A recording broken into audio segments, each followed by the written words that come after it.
em organizações públicas, estudo de caso na Agência Nacional de Aviação Civil. Eu gostaria de ler rapidamente a formação e a experiência profissional da professora Silvia Araújo, graduada em Engenharia de Alimentos na Universidade Federal de Viçosa, mestre e doutora em Engenharia da Produção pela PUC do Rio de Janeiro, uma das melhores universidades nessa área no Brasil, já há bastante tempo. Trabalha com modelagem matemática e otimização, né? É professora de pesquisa operacional, métodos quantitativos aqui na Universidade de Brasília, né? E participa de vários grupos de pesquisa. Um deles é o grupo de gestão de operações, é o grupo de GoMeta, né? Na área de operações e análise de eficiência. O outro é o Geologs, na área de logística. Ela é professora do quadro permanente da Universidade de Brasília, na FACE, Departamento de Administração, professora adjunta, e conduziu e conduz um projeto de pesquisa junto à Agência Nacional de Aviação Civil, a ANAC, com impactos administrativos bastante relevantes junto à ANAC. Professora, se a senhora quiser compartilhar e começar a apresentação, muito bem-vinda. Obrigada, professor José Márcio. Eu agradeço a todos a presença, de estarem aqui me ouvindo. É um prazer participar desse congresso, é um prazer apresentar esse tema. E estarei disponível no final para tirar dúvidas, então vocês podem tirar dúvidas à vontade. Eu vou começar então a minha apresentação, vou compartilhar.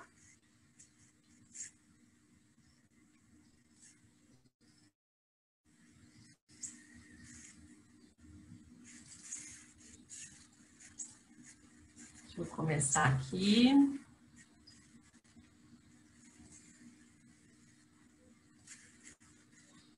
Pronto. Só esconder a minha câmera aqui no cantinho, só um momento.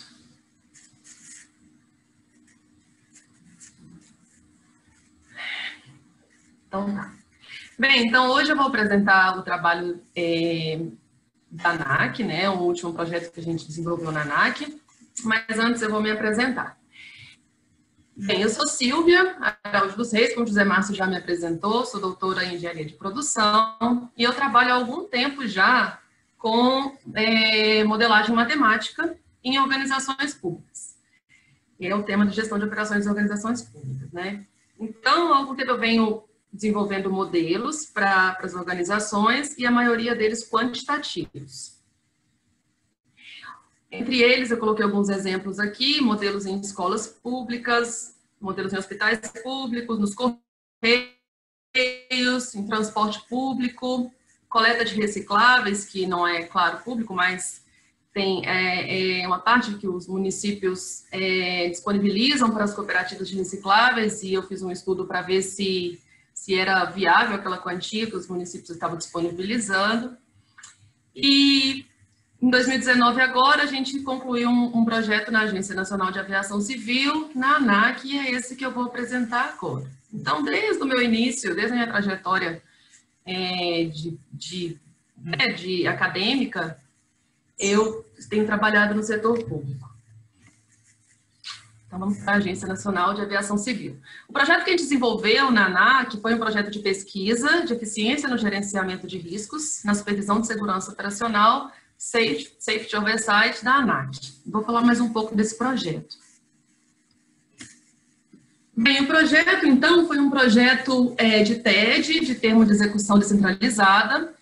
Foi uma parceria entre a ANAC e a Universidade de Brasília e aconteceu no ano de 2019.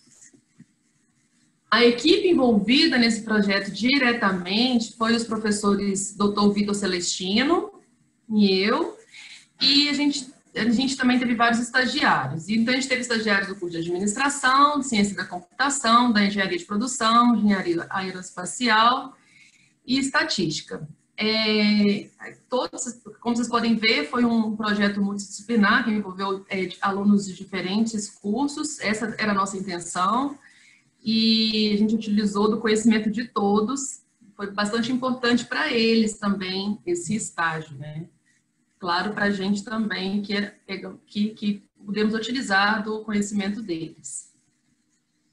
Os objetivos desse projeto, então, foi inventariar e modelar os riscos de safety oversight na aviação civil, modelar e otimizar a alocação dos servidores na ANAC nas missões de fiscalização e identificar os gaps da literatura para apoiar a ANAC na definição de linhas de pesquisas de interesse.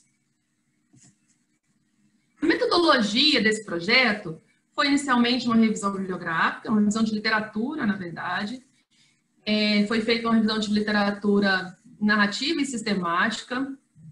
A gente teve levantamento e arranjo de dados, porque para esse projeto, claro, foi necessário muitos dados e alguns não estavam da maneira como a gente precisava, então a gente também teve todo o trabalho de arranjar esses dados.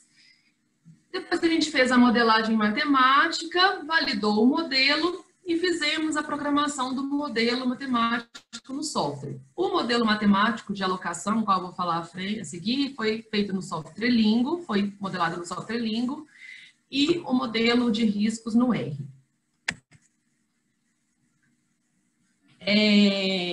O modelo de alocação, então, como vocês podem ver aqui,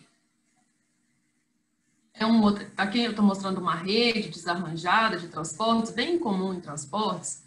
O modelo de alocação, ele foi um modelo que a gente tentou ordenar essa rede aqui que alocava servidores da ANAC que tinham que fazer as inspeções anuais, né, presentes no PTA, no Plano de Trabalho Anual. A gente alocou esses servidores aqui de maneira ordenada nas demandas dessas inspeções, né? Então, inicialmente, a gente tinha uma rede bem comum de trabalhar em transporte, logística e pesquisa operacional, que é uma rede desordenada, desarranjada, e que a gente, através de um modelo matemático, a gente arranja essa rede de maneira que ela fica da maneira mais otimizada possível, ou seja, eu aloco de maneira mais eficiente o servidor, a demanda, com o menor custo possível. É claro que não é uma rede simples, né? Eu tenho vários atributos, várias características que eu tenho que colocar nessa rede. Por exemplo, eu coloquei algumas delas aqui. Eu tenho custo e tempo para transportar um servidor de uma origem para o destino. Eu tenho a minha oferta de servidores na origem, ela é caracterizada pela capacitação que cada servidor tem, ou seja, cada servidor ele é caracterizado por suas especialidades. As demandas, elas necessitam de especialistas e às vezes de generalistas. Então, a gente tem que cruzar os dados de quem tem a especialidade para realizar tal demanda e aonde estão esses servidores que podem, né, realizar essas demandas. As missões, né, as demandas, elas podem ser individuais ou por equipes, são outras características, equipes de 1, de 2, 3 ou 4 pessoas, às vezes 6 pessoas. Cada missão ela é caracterizada também por um tempo de missão e a gente tem um tempo restrito de tempo, uma restrição de tempo de cada servidor. E uma característica também que a gente fez nesse modelo, que foi necessária, é aproveitamento da missão no destino. Então, se a pessoa vai realizar uma missão no destino, vai cumprir uma inspeção no destino, e lá já existe outra missão a ser feita, o modelo aloca essa pessoa nessa missão sem precisar voltar para a origem, obviamente aproveitando o custo, e é o que acontece na realidade, né? Então, está aqui uma apresentação, só para vocês verem o que foi feito. Então, o servidor, ele está na origem, ele é designado, ele viaja, então, da sua origem a um destino, né, uma inspeção com um custo, com um tempo, e tudo isso a gente faz minimizando o custo. É importante salientar que a ANAC, ela já fazia essa alocação de servidores, as demandas, tinha que fazer, mas era um processo manual, e que a gente percebeu quando chegou lá que tinha muito retrabalho. Então, eram feita a seleção dos servidores que iriam cumprir tal missão em tal lugar, em X lugar, e aquele processo, então, aquele documento passava para frente, lá na frente via que aquele servidor não podia por algum motivo. E aí voltava o processo. Então, a gente percebeu que era um processo de bastante trabalho, eram muitas pessoas envolvidas e que pôde, então, ser otimizado não só o custo da ANAC com relação ao custo de passagem de quem está viajando e de tempo de funcionário, né, de servidor, de quem está viajando, e com o mínimo custo possível, com o tempo adequado para cada um dos servidores, mas também a gente viu que reduziu a necessidade de tantas pessoas alocadas nesse tipo de processo, né, que era de seleção de servidores para as demandas do planejamento anual de inspeção. Bem, a apresentação do resultado desse trabalho foi uma das partes críticas, assim, que me preocupou pessoalmente, porque eu tenho trabalhado, então, em setores públicos, né, e com métodos quantitativos, e a grande maioria das vezes eu entrego relatórios, a gente entrega relatórios para apoiar a decisão dos gestores. E a entrega dos relatórios, claro, os relatórios são baseados na modelagem matemática, em modelos que a gente faz de apoio à decisão, mas são modelos que a gente compreende a linguagem, que a gente tem expertise na linguagem e que a gente só precisa passar a parte escrita para o usuário final.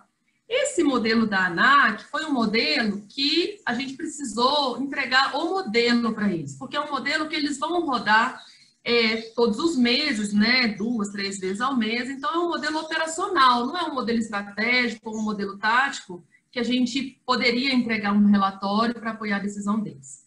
E por ser um modelo operacional, a grande preocupação foi a visualização final de dados. A gente não estava construindo um software para eles, não somos uma empresa de software, não é uma SAP, não é Oracle, não é uma empresa de software que tem outros custos e, enfim, que também necessita de estar indo constantemente nas empresas, fazendo manutenção do software.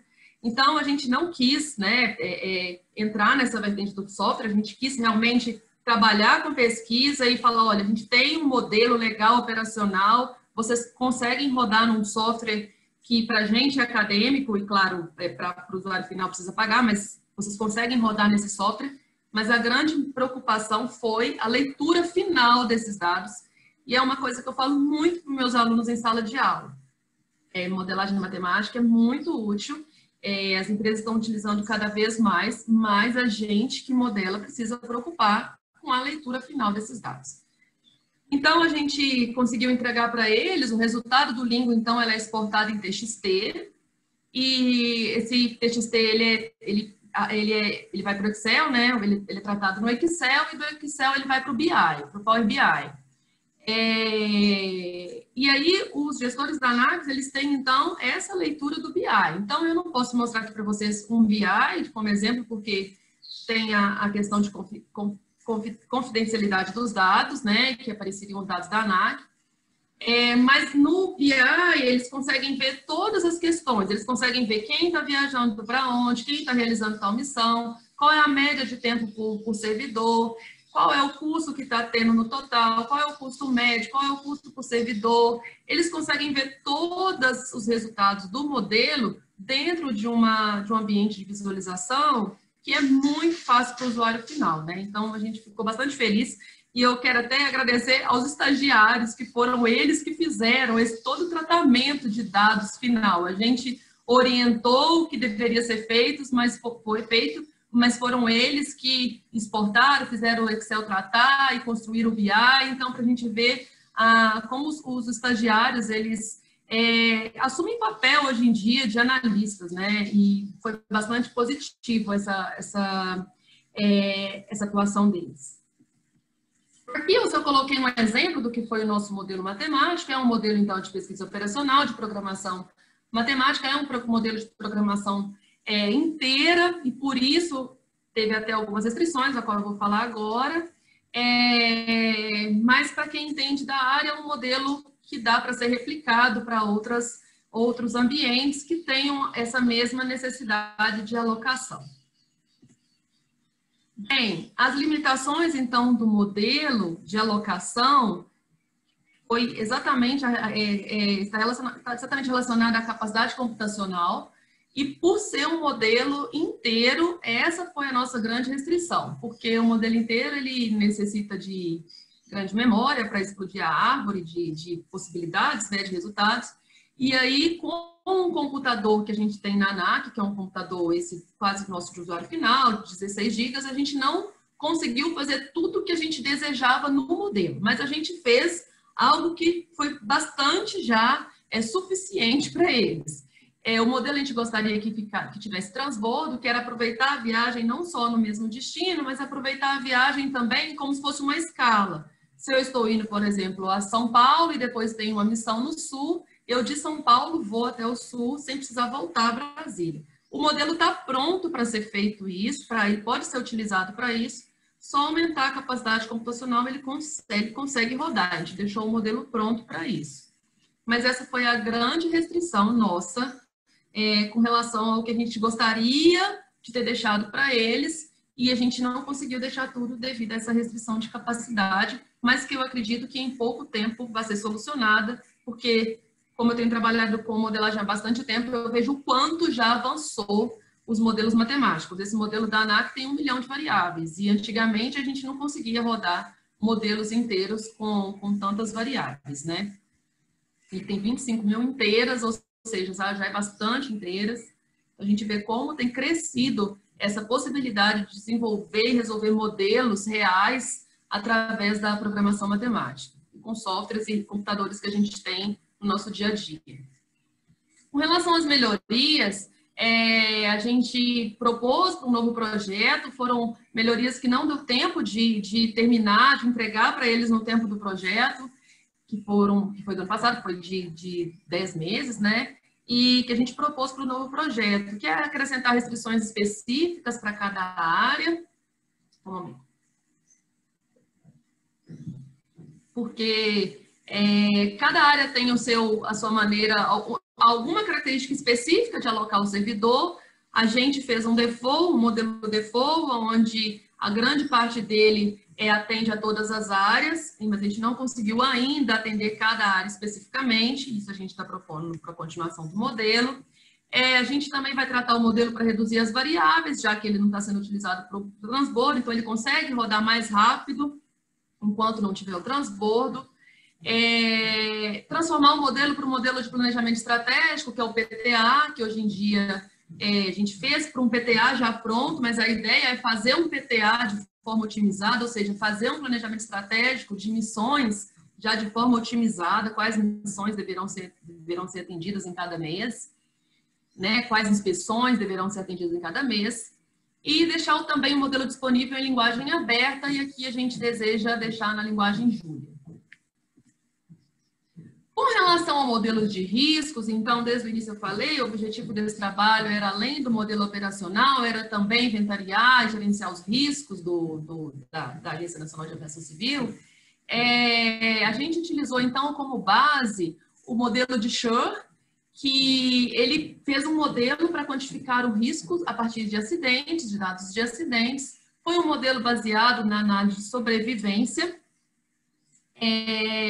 E esse modelo, a ideia é atribuir um score de risco para cada uma das inspeções.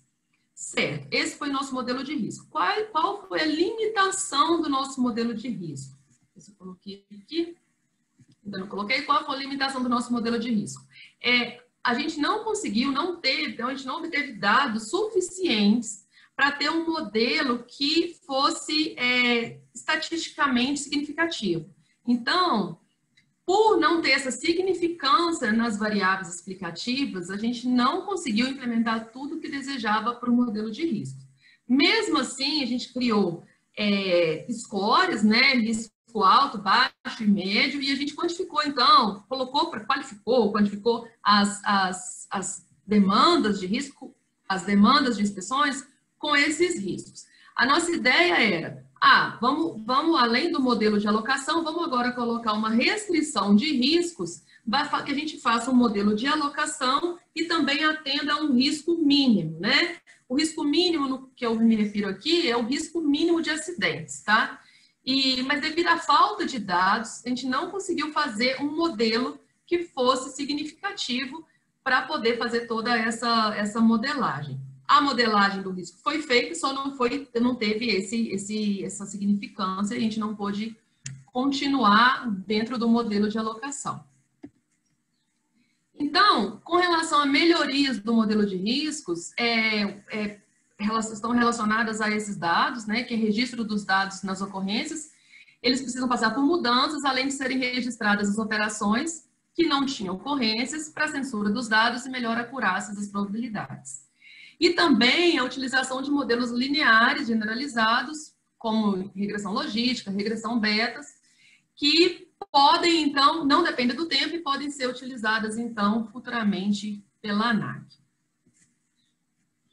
Um outro objetivo, o terceiro nosso objetivo do projeto foi identificar linhas de pesquisa para a ANAC, as lacunas que a gente poderia encontrar dentro da ANAC relacionadas a linhas de pesquisa, e o que a gente encontrou e propôs para eles no nosso relatório de lacunas de linhas de pesquisas foi o método multicritério de decisão, a programação estocástica, eu vou falar um pouco desses dois juntos, ambos podem ser utilizados não só para esses processos que eu vou colocar, mas para outros processos dentro da ANAC que a gente vislumbrou, mas ambos podem ser utilizados para a construção do PTA, visto que o risco é uma variável de natureza aleatória, a programação estocástica, ela consegue programar colocando essa probabilidade dentro do risco e fazendo, então, com que o meu plano anual de inspeção anual, né, ele atenda a um risco mínimo, já atenda todas as minhas necessidades com um risco mínimo, considerando essa probabilidade do risco. O método multicritério é um método que a gente tenta quantificar o qualitativo, e também é um outro caminho para a gente colocar qual demanda eu devo cumprir nesse momento, visto que eu tenho uma restrição orçamentária ou visto que eu tenho uma restrição de tempo. Se a gente consegue qualificar, quantificar os atributos dessas demandas, a gente também consegue priorizar quais demandas deverão ser atendidas em um primeiro momento dentro do multicritério. Então, essas foram ambas as ferramentas que a gente propôs para a modelagem, né? E, com relação aos riscos, avançar no modelo, ainda segundo Schur, porque Schur, ele muda a função objetivo dele, ele propõe uma outra função objetivo, e a gente utilizou uma função objetivo inicial, que era do que ele propõe inicialmente, então era usar essa segunda função objetivo dele, ou trocar, fazer um modelo de riscos como o RIOS, que eu sugeri aqui, de 2018, que também trata a respeito de riscos na aviação civil. A gente está em andamento a proposta do segundo projeto de pesquisa com a ANAC. Esse projeto vai ser um projeto em rede com a PUC-Rio, com o Instituto Tecgráfico. O Instituto Tecgráfico é um instituto muito forte e tem um grupo muito bom em modelagem matemática, liderado pelo professor Silvio Ramache. Eles estão, então, com a gente nessa proposta do projeto de pesquisa. Aí, nossa equipe nessa segunda proposta, né? Nessa proposta desse segundo projeto, é uma equipe maior, mas relacionada mais a alunos, porque a gente está com mais alunos de mestrado e doutorado, e ela vai ter um escopo maior também, porque a gente, além da gente tratar essas melhorias que a gente propôs, que eu coloquei aqui para vocês, também a gente vai tratar da regionalização, do processo de regionalização da ANAC. Bem, como conclusão, o que eu posso falar desse projeto é que ele foi um projeto, sob o meu ponto de vista, de sucesso, tanto com relação ao projeto que a gente propôs e conseguiu entregar, quanto com relação à parceria. A ANAC foi uma excelente parceira. Eu tenho notado desde o início dos meus trabalhos nas organizações públicas que as pessoas dentro das organizações têm feito a diferença. No início era muito mais difícil você tirar uma pessoa da zona de conforto para aplicar uma melhoria dentro de um serviço público, mas agora eu percebo que as pessoas estão com essa vontade, elas querem aplicar metodologias da academia, elas querem aplicar boas práticas que elas veem nas empresas privadas, elas querem trazer isso para dentro das organizações para torná-las mais eficientes. E a ANAC, eu percebi isso dentro da ANAC. A gente não teve dificuldade em trabalhar, muito pelo contrário, a gente teve muito apoio e são servidores altamente capacitados, com muito conhecimento. Isso também foi muito útil, porque facilitou o nosso trabalho lá dentro, e quando a gente ia explicar o que a gente ia fazer e até as ideias que eles sugeriram. Então, foi uma excelente parceria. Uma outra conclusão que eu tiro desse projeto é o modelo que está sendo proposto, o modelo proposto já está sendo utilizado pela ANAC, então já é um modelo que a gente vê que melhorou o processo deles, né? Diminuiu o tempo de trabalho e melhorou na redução de custos. Uma outra conclusão que eu tiro é que foi bastante aprendizado pela equipe de projeto, e aqui eu saliento a equipe dos estagiários, que eu percebi que eles ficaram muito motivados. Eu gosto muito de trabalhar com pessoas que se sentem motivadas com aquele trabalho que elas estão fazendo, né?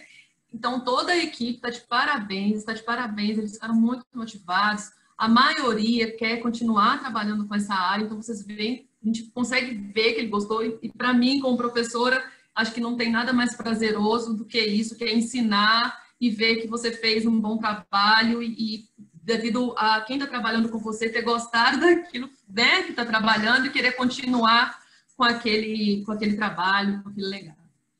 E uma outra conclusão que eu tirei, que foi bastante proveitosa, é um projeto futuro, né, em parceria com a PUC-Rio, devido ao conhecimento que eles têm, a um grupo tão forte que eles são nessa área de modelagem, com a liderança do professor Silvio Ramache, e eu estou muito feliz de poder trazer eles para dentro da UNB, em parceria com a gente, trazer o conhecimento da equipe deles com a gente, e em parceria com outros projetos mesmo, nas organizações públicas aqui em Brasília e em outros lugares, que eles possam continuar trabalhando com a gente. Eu já conheço a equipe, né? Eu sou fruto da PUC, então eu conheço a equipe há algum tempo, eu já trabalhei com eles, e sei o quanto eles são bons e honestos e eficientes no que fazem. Então, eu estou muito feliz também com essa parceria. Então, muito obrigada, eu agradeço a atenção de todos, estou aqui disponível a dúvidas e perguntas. Muito obrigada. Professora Silvia, muitíssimo grato, excelente apresentação. Eu vou usar um pouco do privilégio de estar coordenando a sessão para fazer um comentário e uma pergunta também. Nós temos pergunta via o chat, quem quiser fazer pergunta, escreva a pergunta lá. Eu estou encarregado de selecionar e passar para a professora Silvia. O comentário é que esse projeto, eu participei tangencialmente, esse projeto teve tudo de bom. Ele treinou alunos, em primeiro lugar, ele gerou pesquisa científica que está sendo compartilhado com todo mundo agora, mas também de outras maneiras. E ele atendeu uma demanda de uma agência pública com um problema administrativo, e a otimização que foi feita racionalizou e reduziu custos e trouxe eficiência para a agência pública. Então, tudo de bom do começo ao fim. Professora Silvia, a minha pergunta é a seguinte: quais são os horizontes de aplicação da pesquisa operacional em organizações públicas? O que pode ser feito? Né? Porque a gente sabe perfeitamente que o setor privado está mais preocupado com racionalização, redução de custo, otimização, já usa, é aberto, né? E as organizações públicas? Quais são os horizontes e também quais são as limitações do emprego dessa técnica tão poderosa em organizações públicas? Com relação aos horizontes, professor José Márcio, eu visualizo principalmente o serviço de segurança. Não todos a gente pode, eu vou falar aqui de aplicações da pesquisa operacional, mas na segurança pública é muito fácil a gente ver as ferramentas serem aplicadas, como, por exemplo, aonde que eu devo abrir me faltou a palavra aqui agora, uma regional, não, aonde eu devo abrir qualquer instância de questão de segurança pública. Me faltou a palavra, estou um pouco nervosa. Com relação, por exemplo, de bombeiro, aonde eu devo abrir um novo batalhão de bombeiros? Aonde eu devo abrir saindo da segurança, onde eu devo abrir uma nova escola para atender as demandas que eu tenho aqui de carência, de crianças que precisam ser alfabetizadas. Essa questão de abertura, ela é muito aplicada, ela já é muito utilizada no setor privado, mas ela pode ser bastante utilizada no setor público, principalmente na área de segurança pública. Vai ter uma apresentação do trabalho seguinte, e a gente fez uma pesquisa nos bombeiros aqui de Brasília, no Corpo de Bombeiros aqui de Brasília. Eles já aplicam indiretamente a pesquisa operacional para aberturas de batalhões, porque a gente ficou muito feliz com essa notícia, né? Mas no outro setor, que foi a polícia, a gente viu que eles não aplicam. Minha palavra é delegacia. Onde eu devo abrir uma delegacia, visto que eu tenho riscos de X ocorrências em tal lugar, e eu tenho escassez de mão de obra, mas eu tenho demanda de serviço, aonde eu devo abrir uma delegacia? A palavra da delegacia que me faltava. Então, esse é um caminho que a gente pode aplicar. Embora o Corpo de Bombeiros aqui de Brasília já aplique a metodologia, não diretamente, mas eles já fazem um cálculo para saber onde vai ser o novo quartel, né, dos bombeiros. Nos outros estados não são sempre assim, não é sempre assim. Então, professora, obrigado, Bárbara. A Bárbara que foi a heroína que salvou a gente aqui, tá? Ótimo, obrigada, Bárbara. Professora Zilvia, então, pode continuar. Então tá, então localização é uma técnica que pode ser aplicada com bastante facilidade, e com relação às limitações à aplicação, eu não vejo limitação para a aplicação dessa possibilidade de localização de delegacia, de hospitais, de escolas, que a gente vê que é muito fácil ser aplicada no setor público, e fácil modelar, fácil aplicar, e só falta eles quererem. Então, é um caminho que eu quero seguir com eles, né? Outros que a gente pode ser em qualquer ambiente público, é a questão da escala de trabalho, que a gente consegue fazer também através de pesquisa operacional. Em hospitais, eu tenho trabalhado com hospitais, né, com meus alunos, orientando alunos nos hospitais. O grande problema que eu vi nos hospitais foi a falta de dados para eu começar a trabalhar.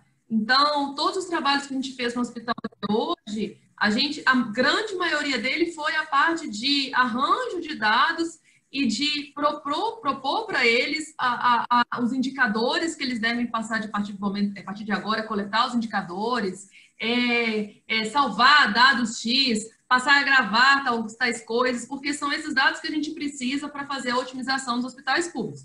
E aí eu posso fazer a otimização de tempo de espera, de paciente na fila, então diminuir esse tempo de espera, colocar onde devem ser os atendimentos para as pessoas, né, de cada região, em quais hospitais elas já devem ser atendidas, como já tem sido feito, mas não sei se foi através da modelagem matemática, que você não pode mais ir direto no hospital, você tem que ir para uma UPA primeiro. Isso a gente consegue fazer através de modelagem matemática, através de pesquisa operacional, né? Tem muitos casos que são possíveis ser aplicados no setor público. Eu espero, na minha carreira acadêmica, poder trabalhar com isso sempre, porque o que eu vejo que eu estou dando de volta ao cidadão, né? Que investiram tanto na minha formação, é a minha grande motivação retornar isso ao Brasil, o meu trabalho ao Brasil, então, sim, nas organizações públicas. E como limitação, José Márcio, a grande limitação que eu vejo são a ausência de dados confiáveis, que não são todos os setores que têm dados confiáveis e já planilhados, ou, enfim, com um sistema que me disponibilize esse dado até para eu planilhar. E essa é uma limitação, e a outra é a capacidade computacional. São as duas limitações que eu vejo para aplicar as ferramentas.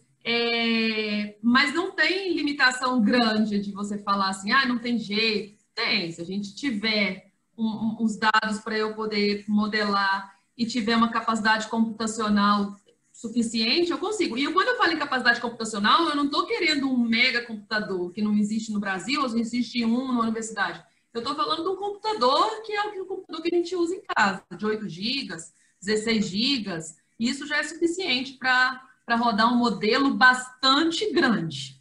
Então, já resolve muitos problemas nas organizações públicas e é por isso que eu não vejo esse como sendo um grande problema limitante, né? Professora, eu vou agradecer, espero que a senhora possa ficar até o final da sessão. Sim, vou ficar. E vamos continuar com a sessão e caso outras perguntas possam surgir, a gente discute no final da sessão. Nós só temos 3 trabalhos, então eu acho que nós vamos ter tempo para uma discussão, mas vamos seguir a nossa programação. Eu queria saber, com essa queda que nós tivemos, se o próximo trabalho do Matheus, Análise Qualitativa da Pesquisa Operacional em Organizações Públicas, que tem a professora Silvia como coautor e com o Vitor Rezende como coautor, que é professor da UNB também. Eu queria saber se o Matheus está presente para a apresentação. Eu estou aqui. Sim. Presente. Matheus, pode dividir a tela, você tem 10 minutos para a apresentação. Eu vou ser um pouquinho mais rigoroso com o tempo agora, mas não significa que a gente não possa discutir o trabalho mais tarde, porque a sessão só tem 3 trabalhos, então a gente vai ter tempo, tá? Então, 3 minutos antes do final, você tem 10 minutos, eu vou te avisar que faltam 3 minutos para encerrar, tá bom? Não, tudo bem. Tudo bem. Pode iniciar, compartilhar então? A tela, Matheus.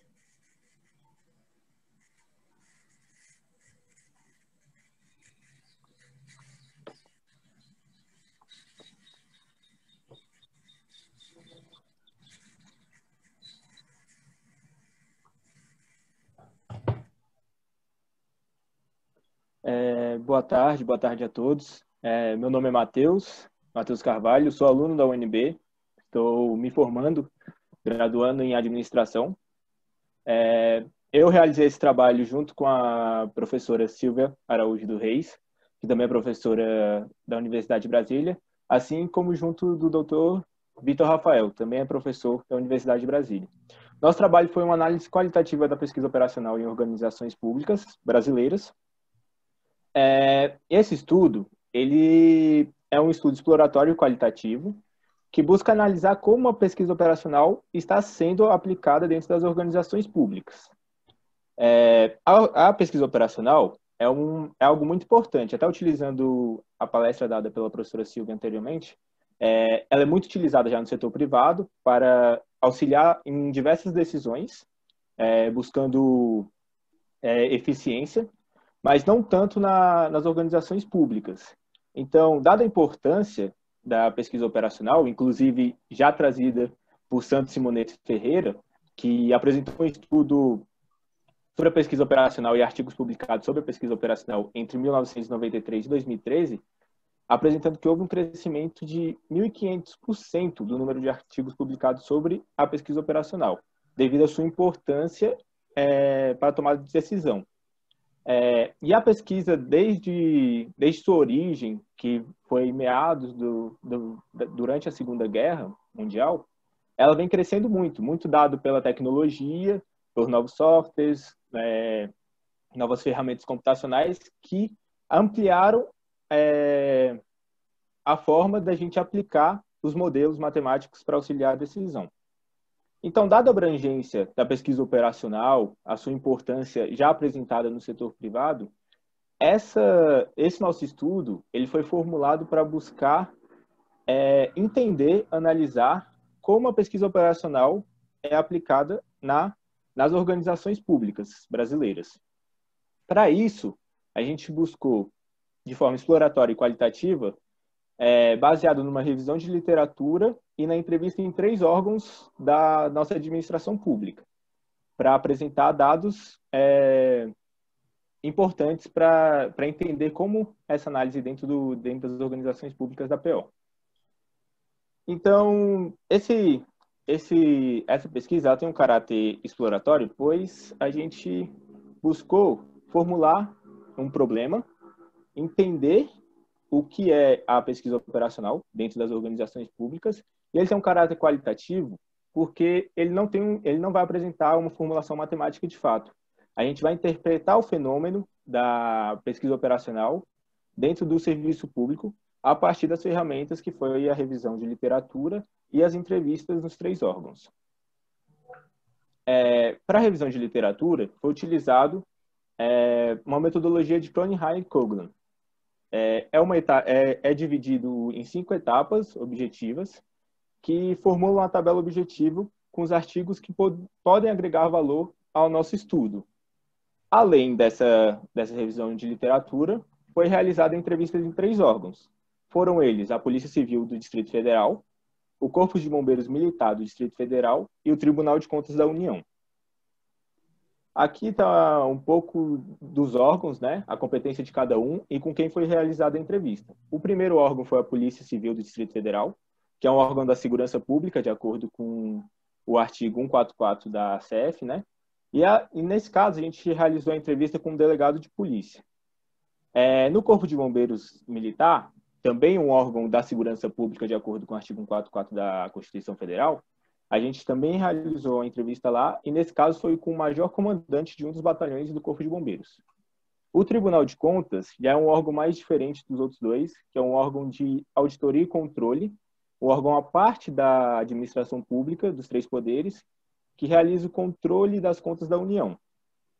Lá foi realizada uma entrevista com o diretor de um dos setores do Tribunal de Contas. Então, como foi aplicado esse trabalho e quais foram os resultados desse trabalho? Primeiro foi aplicada a revisão de literatura, com o método das 5 etapas de Coughlin-Hine, que foi o seguinte: a gente aplicou o método pela CAPES e pelo Science Direct e chegamos a um total de 33 artigos que tratavam sobre a pesquisa operacional em organizações públicas, apresentando um estudo de caso e conhecimentos que poderiam fundamentar a nossa análise dentro das organizações públicas. Porém, desses 33 artigos, 29 eram em inglês e apenas 4 eram em português, o que demonstra como é escasso os estudos voltados à pesquisa operacional dentro das organizações públicas, que grande parte dos estudos, de fato, eram nas organizações privadas. Então, a revisão de literatura, ela permitiu a gente ter essa visualização mais ampla, né, de como está a aplicação da PO nas organizações públicas. Inclusive, aprofundando um pouco mais nesses 33 artigos, a gente chegou à análise de que, dos 33, 16 artigos tratavam da aplicação da pesquisa operacional na área de transportes públicos, representando aproximadamente 48% do total de artigos que a gente achou. E outra informação muito importante foi que a programação linear foi a ferramenta mais utilizada de PO dentro desses artigos. Aqui está um gráfico para representar de forma visual melhor, para que todos possam ver, né? A parte vermelha são as áreas onde for aplicada a PO nas organizações públicas. A de transporte público quase chega a 50%. E a em amarelo representa as ferramentas que foram utilizadas. E a programação linear foi a mais utilizada dentro dessas áreas e instituições. Tendo essa visualização ampla a partir da revisão de literatura e que agregou conhecimento para as entrevistas, a gente realizou as entrevistas nos 3 órgãos, com cada um dos entrevistados, né? O que se pode retirar das entrevistas? Em primeiro lugar, o serviço público brasileiro tem pouco presente a aplicação de PO.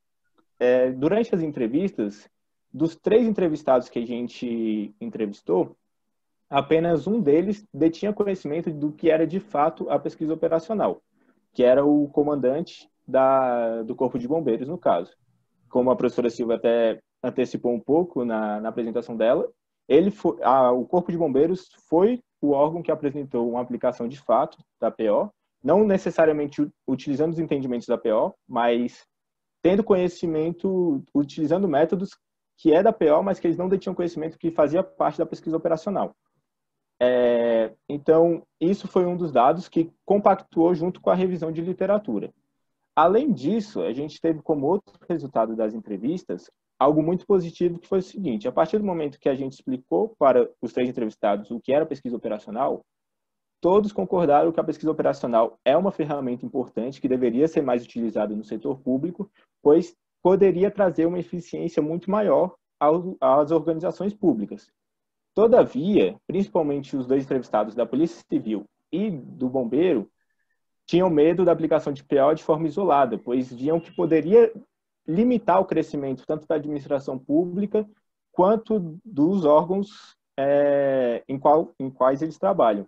Por quê? Porque a pesquisa operacional ela é muito objetiva, né? Utiliza métodos quantitativos. E de acordo com esses 2, como são áreas de segurança pública, eles tinham medo da não subjetividade, principalmente em casos de emergência e outras decisões. Então, eles tinham esse receio. Ô, Bunho. Matheus, Oi. 3 minutos para terminar, por favor.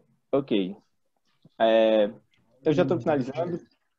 Então, como resultado, como conclusão desse artigo, desse estudo, a gente chegou ao seguinte: o objetivo do estudo era ter de forma ampla como é aplicada a pesquisa operacional nas organizações públicas. E esse objetivo a gente alcançou a partir dessa revisão de literatura e das entrevistas. E esse nosso estudo almejou trazer um arcabouço teórico para estudos futuros, principalmente voltados às organizações públicas, de como é hoje, como pode ser aplicada a pesquisa operacional e trazer informações para um futuro ainda melhor da nossa organização pública, principalmente baseada na pesquisa operacional. Então, esse foi o nosso objetivo, nossas conclusões. Chegamos à conclusão de que é pouco aplicada, mas que há uma expectativa de que seja aplicada e é bem vista pelos administradores, né? E aqui, a partir desse estudo, a gente trouxe um arcabouço teórico que pode fundamentar futuros estudos de caso e pesquisa sobre o assunto. Por fim, eu queria agradecer à doutora Silvia, professora, que auxiliou no trabalho, junto com o professor Vitor Rafael, e também agradecer aos órgãos que se dispuseram a realizar entrevistas conosco, que no caso foi a Polícia Civil do Distrito Federal, o Corpo de Bombeiros Militar e o Tribunal de Contas. E agradecer também pela oportunidade de poder estar apresentando o trabalho. Aqui estão algumas das referências do trabalho e eu agradeço. Muito obrigado, professor. Muito obrigado, Matheus Carvalho. Muito obrigado, professora Silvia, que é coautora também. Professor Vitor, que não está presente, mas também coautor. Muito obrigado, um trabalho bastante interessante, né, mostrando que existe um potencial muito grande. Nós vamos deixar para fazer comentários e perguntas sobre esse trabalho. No final da apresentação dos 3, eu gostaria de chamar pela ordem avaliação de programas de integridade, análise comparativa entre os modelos brasileiro e norte-americano, brasileiro e norte-americano, Rafael Rabelo Nunes, Antônio Carlos Romero Messias e Marcos Aurélio Jorge. O Marcos estava no início, até testou. Vou estar presente aí. Okay. Marcos, 10 minutos, eu vou avisar com 3 minutos o tempo que falta para terminar, tá bom? Okay. Pode compartilhar a tela.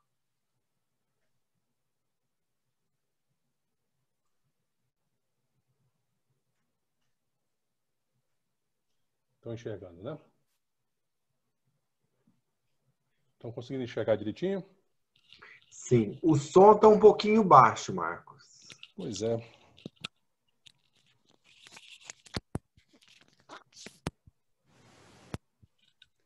Infelizmente, eu vou ter que falar baixo aqui, porque eu não tenho como solucionar isso. Que dependendo da tecnologia, funciona bem. Dependendo da tecnologia, não funciona tão bem. Não, tá indo bem, tá indo bem. Pode ir, pode ir. Como foi colocado, o trabalho, o artigo foca a avaliação entre programas de integridade, uma análise comparativa entre os modelos brasileiro e norte-americano. Na verdade, eu queria compartilhar outra tela, mas eu vou manter essa aqui. Mudou a tela aí para vocês? Sim, tá indo, tá mudando. Se quiser, pode compartilhar outra tela. Não se preocupe, temos... Eu só acho que eu me perdi. Qual das duas telas estão sendo apresentadas? Mas eu vou ver nessa aqui. Essa aqui mudou? Mudou, né? Curso de Compliance e Governança. Então está aqui, curso de Compliance. O artigo foi produzido a partir do curso de Compliance e Governança, uma pós-graduação feita pela Finatec, UNB, né? E o professor Dr. Rafael Rabelo foi o nosso orientador e que nos trouxe muita informação para a gente poder compor isso aí. Tá? Os autores, como foram colocados aqui. Eu queria primeiro fazer um agradecimento à coordenação do Congresso, no nome da professora doutora Vanessa Cabral Gomes e do professor doutor José Márcio Carvalho. E ao Rafael, que se tornou uma pessoa muito especial para mim, tá? Pelo trabalho que a gente produziu junto. Os autores, o Antônio Carlos Romero Messias da Costa, ele é da CGU. Eu, Marcos, sou do STJ, trabalho no STJ, né? E o professor Rafael como autor também. A metodologia. Nós fizemos uma pesquisa aplicada e exploratória que, em termos de procedimento, utiliza esse levantamento biográfico e método comparativo. Então, a gente focou na parte do método comparativo, utilizando os modelos de avaliação dos programas de integridade da CGU e do DOJ, que é americano. As estruturas dos modelos e suas perguntas fazem parte dos dados a serem analisados. E utilizou o seu aplicativo Access. Eu monto um banco de dados, né? Trabalho, minha área é a área de TI, minha formação básica, eu fiz na UNB, inclusive, tá? Embora tenha formação em gestão estratégica de TI, mas a minha origem é UNB na área de TI. O objetivo do trabalho foi realizar uma análise comparativa entre os dois instrumentos de avaliação de programas de integridade. Tá? Então, os dois estados, ao analisarem os seus contratos com os seus fornecedores, eles formulam uma série de perguntas para verificar se, por acaso, o fornecedor tem ou não um programa de integridade no seu trabalho, no seu dia a dia. Tá? Então, o brasileiro é elaborado pela CGU e o norte-americano, como já foi dito, pelo DOJ. Trazer os pontos enfatizados por cada um dos modelos e estabelecer possibilidades de avanço para o modelo brasileiro. Então, a gente tinha uma preocupação, não somente fazer a comparação, mas, ao fazer a comparação, sugerir alguns pontos de avanço. Tá? Então, o programa de integridade deve ser utilizado para prevenção, detecção e remediação dos atos lesivos previstos na Lei 12.846. A gente está aí, basicamente, saindo, né, daquele período da Lava Jato, Petrobras, todo dia notícias muito impactantes. Tá? Então, essa lei ela entra como uma luva para esse tipo de compromisso. E lembrando que, se por acaso o governo brasileiro, porventura, não tiver forçar as empresas a terem programa de integridade e essas empresas elas participarem do mercado internacional, tá? Em havendo algum ilícito, não tendo controle no Brasil, o governo americano faz o controle e todos os ganhos relativos a esse controle passam para o governo americano. Né? A gente viu o exemplo da Petrobras, em que parte do recurso que foi recuperado ficou nos Estados Unidos. Pelo fato do Brasil ter programa de integridade e cobrar isso, acaba que o Brasil teve um retorno daquilo que foi recuperado da corrupção. Tá? Então, dispõe sobre a responsabilização administrativa e civil das pessoas jurídicas pela prática dos atos da administração pública. Não vou entrar em detalhe aqui, porque o meu foco não é a parte jurídica em si. Tá? E tem uma grande influência, como já disse aqui, da Operação Lava Jato, e deve estar prevista em contratos públicos, no setor público. Então, nós já temos vários estados que já estão se utilizando da previsão de contratos com o setor público e com a empresa privada, tá? Principalmente contratos que têm um volume bastante alto de recursos. Então, aqui tem o modelo de avaliação do DOJ, né? Ele conta com um conjunto de 151 perguntas voltadas para avaliação de programas de integridade, subdivididos em 3 eixos: arquitetura, eficácia e implementação e funcionamento na prática. Já o modelo brasileiro, ele possui 140 perguntas voltadas para avaliação de programas de integridade, divididos em cultura organizacional e integridade, mecanismos, políticas e procedimentos, atuação da pessoa jurídica em relação ao auto lesivo. Aí a gente já vê uma diferença de estruturação, embora sejam perguntas, uma diferença de estruturação. Então veio uma pergunta para a gente: como fazer essa comparação? Tá? Então, o que a gente criou 2 critérios. Um critério é que toda pergunta ela vai estar relacionada a um processo ou a um procedimento, né? E toda pergunta está relacionada a um objeto. Tá? Então, esses processos que a gente identificou dentro das perguntas, eles foram depois agrupados em gestão, capacitação, compliance, comunicação, governança, pessoas, terceiros e liderança, tá? Em termos de processo. E os objetos. Os objetos foram classificados em informações, interessados, mecanismos, práticas, regras e outros. Então, a gente fez um comparativo, jogou isso no banco de dados, e a partir dessa nova forma de enxergar as perguntas, a gente conseguiu fazer um comparativo entre os 2 modelos, que, a meu ver, traz algo que a gente já enxerga. Eu, como servidor público, eu já enxergo boa parte do que esse modelo traz para a gente. Tá? Nós compartilhamos essa percepção com o professor Rafael, que também é servidor público, né? Além de ser professor, também é servidor público, ele percebe claramente esse tipo de coisa. Né? Então, um exemplo aqui, a pergunta: pessoa jurídica, né, possui uma estrutura organizacional formalizada, isto é, prevista em estatuto, contrato social, regimento interno, normativo? Qual é a origem dessa pergunta? O modelo da CGU, ela vem dentro do grupo Cultura Organizacional, tem um grupo de perguntas que é a estrutura organizacional da pessoa jurídica, e o que me interessa é a classificação que a gente fez dessa pergunta para a pesquisa. Então, como o processo é formalização, a gente vai verificar que possui formalizada, está formalizada, e o objeto estrutura organizacional, ou seja, eu estou pegando um processo de formalização em relação à estrutura organizacional.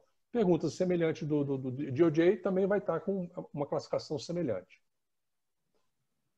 E aí a gente vê um outro exemplo, que é do DOJ, né, que é do modelo americano. Houve alguma atualização de políticas e procedimentos à luz das lições aprendidas? Tá? Então, ele pertence ao modelo DOJ, do grupo arquitetura, o grupo de perguntas, avaliação de risco, e a classificação dada na pesquisa é processo revisar, objeto, políticas e procedimentos. Tá? Então, obviamente que para eu chegar em revisar, tá, eu tenho um conjunto, depois aglutinamos esse conjunto, porque senão ficam tantos processos e eu não consigo aglutinar. Então, um conjunto de processos a gente aglutinou pela característica, similaridade deles. Então, por exemplo, se tivesse lá falando sobre terceirização, sobre aplicação de sanção a terceiros, capacitar terceiros, gerir contrato e aquisição, a gente classificou, tem um grupo maior que diz respeito a gerir terceiros. Por exemplo, gerir due diligence, né? Gerir compliance. Gerir risco, está no gerir compliance. Monitorar, está no gerir compliance. Então, isso fez com que a gente conseguisse tornar um modelo mais fácil de avaliar, baseado em perguntas totalmente distintas. Mesma coisa a gente fez em termos de objetos. Então, a gente criou um objeto principal chamado interessado, e o interessado tem conselho de ética, liderança, área de integridade, profissional, terceiro, funcionário e liderança. Ou seja, todos esses aqui, que uma vez que aparece na pergunta, ele é classificado nesse elemento aqui, no aglutinado, ele fica como interessado. Mecanismos, tem lá metodologia, red flags, canais de denúncia, estrutura organizacional. Então, novamente, uma pergunta formada por um processo e por um objeto. Tá? E os objetos depois são aglutinados nesses elementos. E aí a gente vê os achados que a gente fez. A partir dessa classificação, a gente começa a perceber como é que esses dados se classificaram no modelo da CGU e no modelo do DOJ, né? Então, a gente vai ver aqui, por exemplo, por esse quadro aqui, não sei se vocês estão conseguindo enxergar bem esse quadro, a gente vai ver dentro do modelo da CGU, uma ênfase em compliance e governança. Só que a governança, no sentido, compliance e governança estariam mais ou menos na mesma bandeja, tá? Mas a gente quis separar as perguntas voltadas para compliance, eram as perguntas mais de execução do que de tratamento de regras, se você tem uma regra tal, se você tem uma legislação interna, uma norma interna, né? Então, a norma interna estaria em governança, você precisa de dados, você consegue buscar esses dados, então estaria na parte de governança, que é transparência. Já o compliance seria se você pune, se você executa determinado tipo de comportamento. Tá? E no modelo do DOJ, a gente vai ver que mais da metade, 51%, a metade, né, das perguntas focam o compliance. Tá? E os outros são mais ou menos distribuídos. E se eu perguntar, mas a governança da CGU está focada prioritariamente aonde? A gente vai ver em regras. Então, ela você tem a regra tal, você tem isso, você tem aquilo, quer dizer, formulação de regras. Tá? E no caso do compliance americano, ele está dividido aqui, ó, 20% dele em mecanismos, ou seja, processo de trabalho, né? É uma coisa mais fácil de você identificar onde se encontra isso, né? Não é na regra.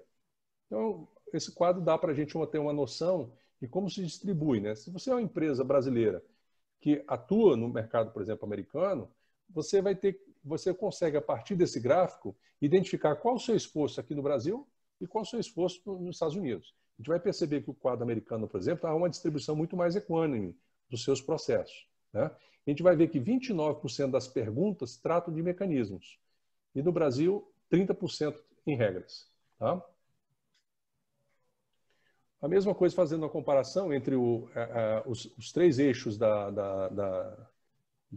modelo da CGU e os 3 eixos do modelo da DOJ, tá? A gente vai ver que, no que diz respeito à cultura organizacional, 40% das perguntas são focadas nela.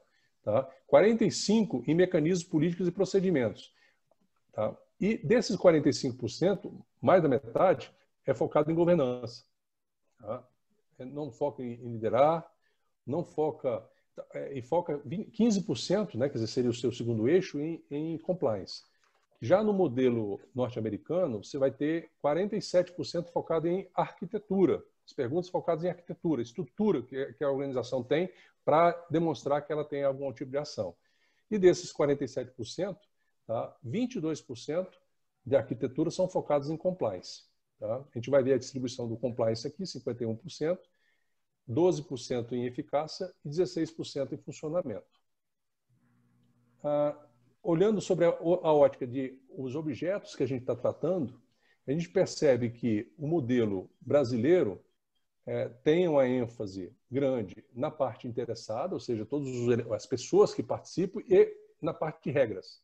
Já o modelo norte-americano, a arquitetura também está em parte interessada, mas em mecanismos. Tá? Então, a gente vê uma diferença onde se distribui as perguntas, né, em relação aos 2 modelos.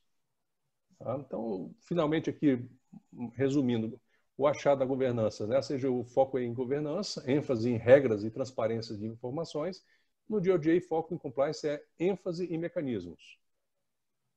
Já a questão de regras e mecanismos, os dois focam nas partes interessadas, né? Que são as pessoas que estão envolvidas nesse processo, tá? Mas o modelo brasileiro foca em regras e o modelo norte-americano focado em compliance, tá? E apenas 12% em regras. E um outro achado muito interessante também é que 19% das perguntas presentes no modelo do DOJ tem como foco os processos de trabalho e tem pouca ênfase no modelo brasileiro. Isso reflete, em parte, né, isso é uma visão da prática minha, como o setor público ele tem as mesmas coisas. Então, a preocupação não é se no meu processo de trabalho ele cria as condições para que eu evite o erro. Não, ele não cria. Ele simplesmente cria uma regra e diz, você não pode cometer o erro. Né? É como se você pegasse um modelo americano para você furar a parede, em que você faz a furadeira, ela não permitir você cometer um erro, e aqui você vira para a pessoa e diz, você não pode fazer tal coisa. Agora ele vai acabar fazendo porque a furadeira que você entregou para ele não é a furadeira das mais adequadas e vai cometer um erro em função disso. Né? Então, são alguns achados do trabalho. Não sei se meu tempo... eu tentei programar, me programei aqui no tempo para ver se fechava nos 10 minutos. Tá? Não sei se fui muito rápido. Tem aqui meus dados pessoais. Novamente agradeço aí a oportunidade. Não sei se fui claro, tá? Mas espero que tenham compreendido aí a proposta. Ok, Marcos. O tempo está perfeito. Eu agradeço bastante. Trabalho relevante, né? Eu acho que um exercício de comparar a gestão pública brasileira com experiências internacionais é um exercício que a gente tem que fazer mais vezes, fazer de modo sistematizado, né? criar e, a partir dessa comparação, aprender e modificar o que não funciona aqui, né? A gente não pode cair na vala comum de que aqui é ruim, de que lá é bom. Nós temos que ver o que aqui funciona, o que lá não funciona. Então, e numa comparação racional, que é um exercício interessante que você fez. Ok? Se você puder parar o compartilhamento. Pois é, eu estou tentando encontrar aqui o... É no alto da tela, Marcos. No alto da tela. Meu monitor, por acaso, ele ficou escuro. E aí eu não estou conseguindo enxergar o... Não sei se foi a chuva, se foi o que foi que houve aqui. Não estou conseguindo enxergar. Você não consegue enxergar o monitor, né? Passando o cursor também não? Não. Então, se tiver alguém que possa fazer essa gentileza... Acho pronto. Que já fizeram. Pronto. Eu peço desculpas aí. Obrigado, Paulo César, Isabela, obrigado pela ação. Então, nós vamos para o terceiro e último trabalho dos trabalhos aprovados para essa sessão. A pesquisa operacional na gestão do transporte do Exército Brasileiro. Andréia Valéria Cervantes de Oliveira Monteiro. Andréia, está presente? Aqui, boa tarde, o senhor me ouve bem? Boa tarde, tudo bom? André, pode compartilhar a tela. A senhora tem 10 minutos, com 3 minutos para terminar. Tudo bom. 10 minutos eu aviso, tá bom? Tá certo, obrigada, professor. Deixa eu ver aqui. Está aparecendo a minha tela? Está aparecendo sim, pode continuar. Boa tarde a todos. Então, primeiro eu queria agradecer a escolha, né, do artigo, né, pelos organizadores, avaliadores. Fiquei feliz de poder compartilhar esse trabalho com os senhores. Esse trabalho, esse artigo, ele foi fruto de um trabalho que se iniciou em 2019 com a turma de MBA, né, do Escritório de Projetos do Exército, né, eu sou a Major André Monteiro, e em parceria com a UNB. Então, esse artigo é fruto de um trabalho que se iniciou já no ano passado. Então, ele é bem inicial, vamos dizer assim. Bom, e aí vem a pergunta, né? Por que um tema tão específico dentro de um MBA de gestão de projetos, né? Então, vamos entender o porquê desse tema. Bom, o Exército Brasileiro ele encontra-se em um processo de transformação da força. Então, em mês de dezembro de 2013, foi publicada uma portaria pelo comandante do Exército, 1253, que aprovou a concepção da transformação do Exército no período de 2013 a 2022. Então, a partir desse momento, a gente passou a ter um escritório, né, o escritório de projetos do Exército, que passou a gerenciar projetos, né? E com o tempo, com a maturidade, a gente percebeu que, na verdade, a gente... Andréia, o seu som está com... Andréia. Bem só projetos, a gente gerenciava uma coisa maior. Andréia, então, melhorou agora o som? Sim, tem algum problema onde... Alô? Tá indo e voltando. Eu acho que você... Vamos ver se a gente consegue chegar até o final, né? Está dando para ouvir agora? Melhorou? Estamos ouvindo, estamos ouvindo. Eu acho que é um pouco a coisa. Está ouvindo? Bom, então, voltando.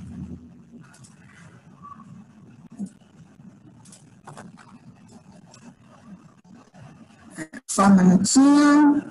Bom, então, voltando. Então a gente passou a ter um escritório de projetos, né, do Exército, e depois, com o tempo, a gente percebeu que, na verdade, a gente tinha um portfólio, né, uma coisa muito maior, com subportfólios que foram divididos em 3 dimensões, que foi defesa da sociedade, dimensão humana e geração de força. Então, dentro da geração de força, dentro dessa dimensão de geração de força, a gente tem um projeto estratégico do Exército, que se chama Sistema Logístico Militar Terrestre, e dentro dele a gente tem o CIGELOG, certo? Então, esse projeto, o CIGELOG, é um projeto que está em desenvolvimento, que a gente busca trazer para ele todos esses conceitos, né, de BI, de Data Science, Big Data. Então, a gente quer que esse sistema seja um sistema moderno. Bom, e quais são os objetivos desse artigo? Então, primeiro, apresentar o projeto CIGELOG, o que é esse projeto, o que ele vai trazer para esse processo de transformação da força, né? Apresentar o sistema de gestão de transporte do Exército Brasileiro e que relação existe entre esse sistema e o CIGELOG, por que eu estou falando dessas duas coisas aqui. Justificar a pesquisa operacional na logística de transporte, que a gente sabe que tem uma literatura, e, por último, aplicar a pesquisa operacional na otimização de rotas, que é onde está aqui verdadeiramente a demanda que já existia antes mesmo de eu começar esse MPE. Então, a gente já tem essa demanda de ter, dentro do nosso sistema, uma roteirização. Bom.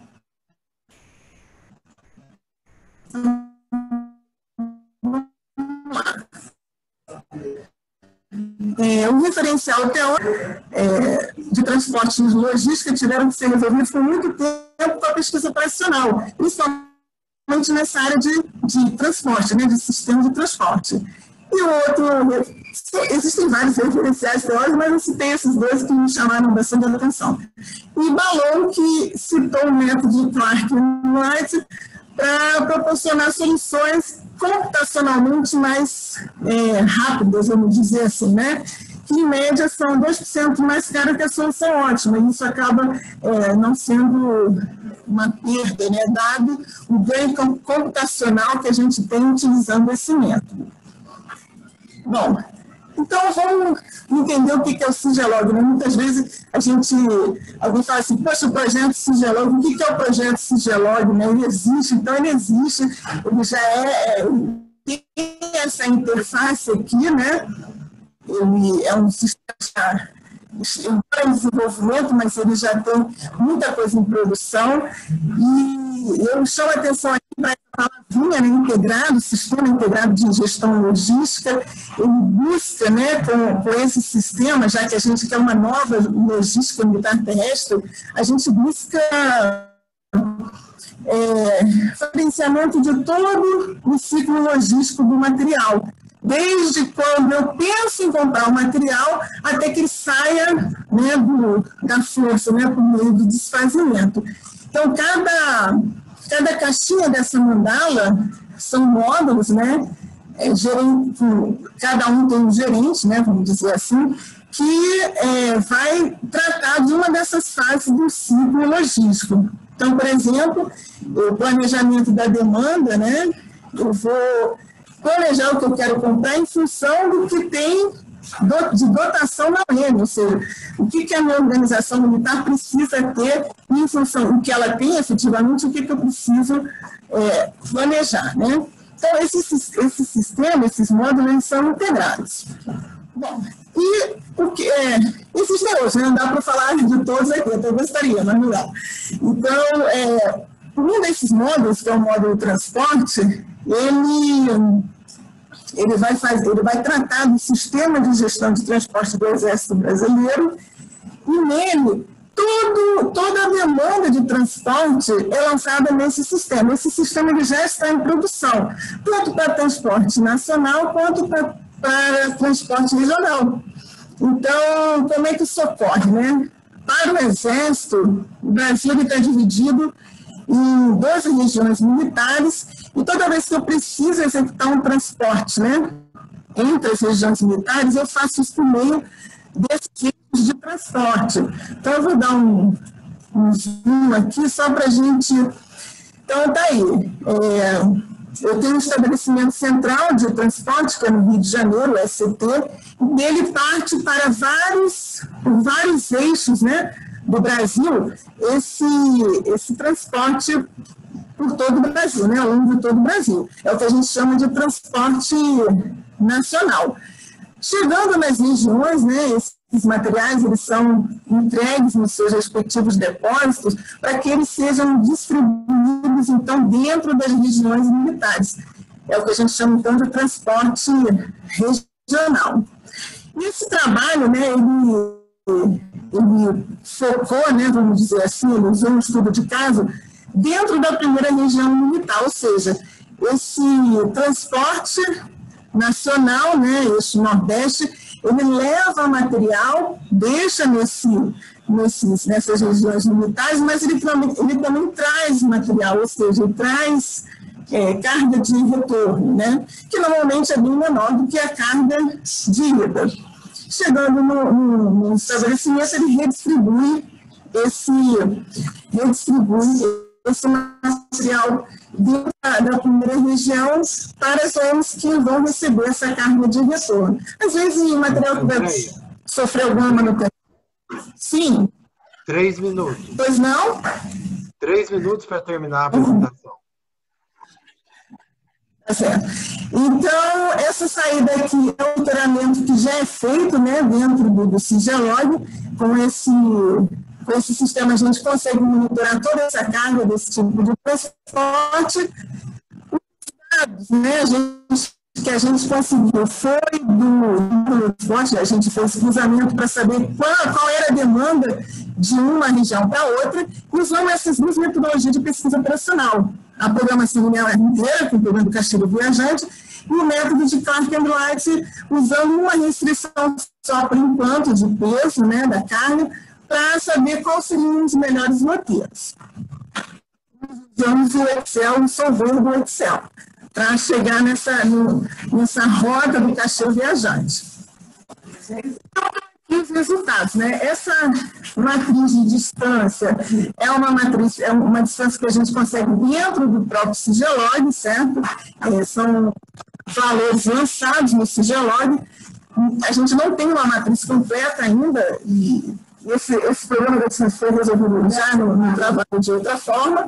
As cargas de retorno que eu consegui com esse cruzamento das demandas, né, do que vai, do que volta, e, por fim, o ganho de economia com a metodologia de Clark and Wright. Nesse caso aqui, como a gente só usou uma restrição, que foi a restrição de peso, a gente chegou na mesma rota, certo? Mas, com a evolução do trabalho, a gente teve outros resultados, vamos dizer assim. Bom, e qual foi a conclusão?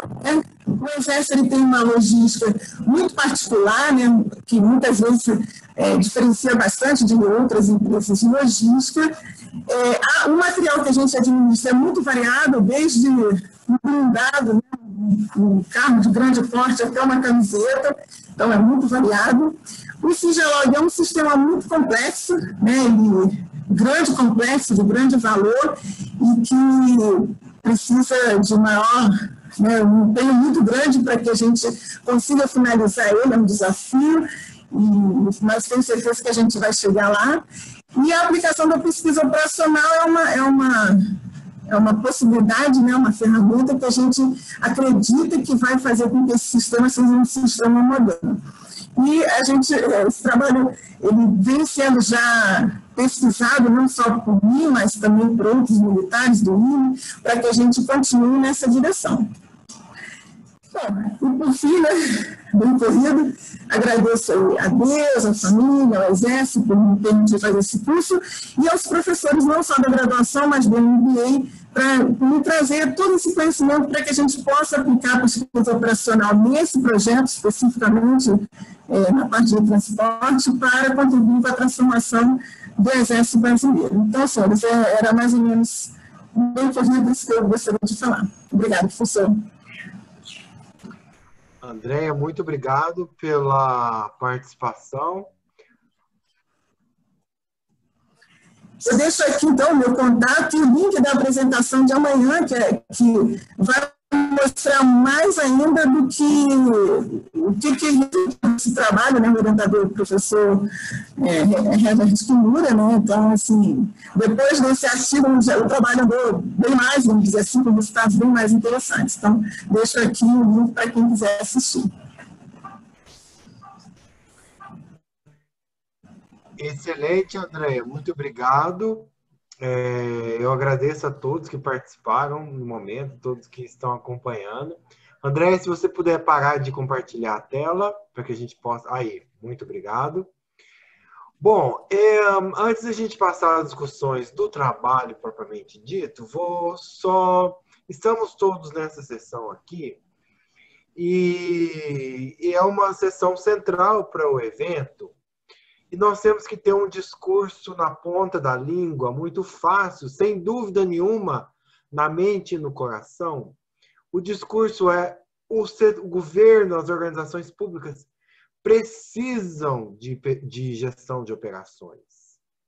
O governo e as organizações públicas precisam de estudos de operações e que tragam eficiência e que tragam melhoria dos resultados das organizações públicas.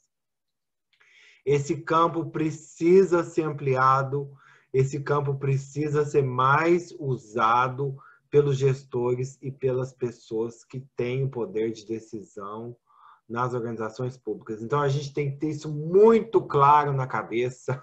Nós estamos vendendo o nosso peixe, é bem verdade, mas nós sabemos que os ganhos que podem proporcionar, né, os 3 trabalhos muito interessantes, que os 4, né, como o da professora Silvia também, muito interessante, que podem contribuir exatamente para que a gente possa evoluir na gestão pública, né? Então, não percam a chance de falar isso quando vocês estiverem sobre a importância da gestão de operações em organizações públicas, né? Eu queria saber se tem quem tiver alguma dúvida ou pergunta para os apresentadores, pode colocar aqui no chat, né? Eu vou ter o maior prazer em poder compartilhar. Uma dúvida anterior, professora Silvia, é se existe algum estudo ou alguma estimativa da economia que foi feita para a ANAC a partir do estudo de pesquisa operacional. É do congressista Billy.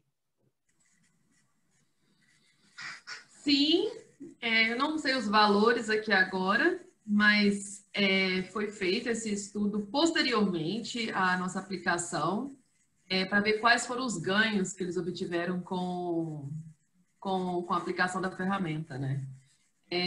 Mas eu não sei te falar aqui agora, não sei mensurar, não sei te falar o valor que foi de economia, mas teve economia. Alguns dos nossos estagiários continuaram na ANAC, eles foram contratados pela ANAC. Então, vira e mexe, eles falam pra gente, eles estão utilizando, foi economizado tanto, se tivesse feito pelo método deles, iria gastar tanto, pelo nosso gastou tanto. Então, tá certo, mas eu não sei o valor aqui agora. Ok. Perguntas, pessoal? O microfone está aberto, quem quiser fazer uma pergunta diretamente. Esse também é um exercício que a gente pode fazer agora, porque pelo chat não chegou, ou ainda não. O microfone é aberto, quem quiser fazer uma pergunta ou algum comentário em relação aos trabalhos que foram apresentados.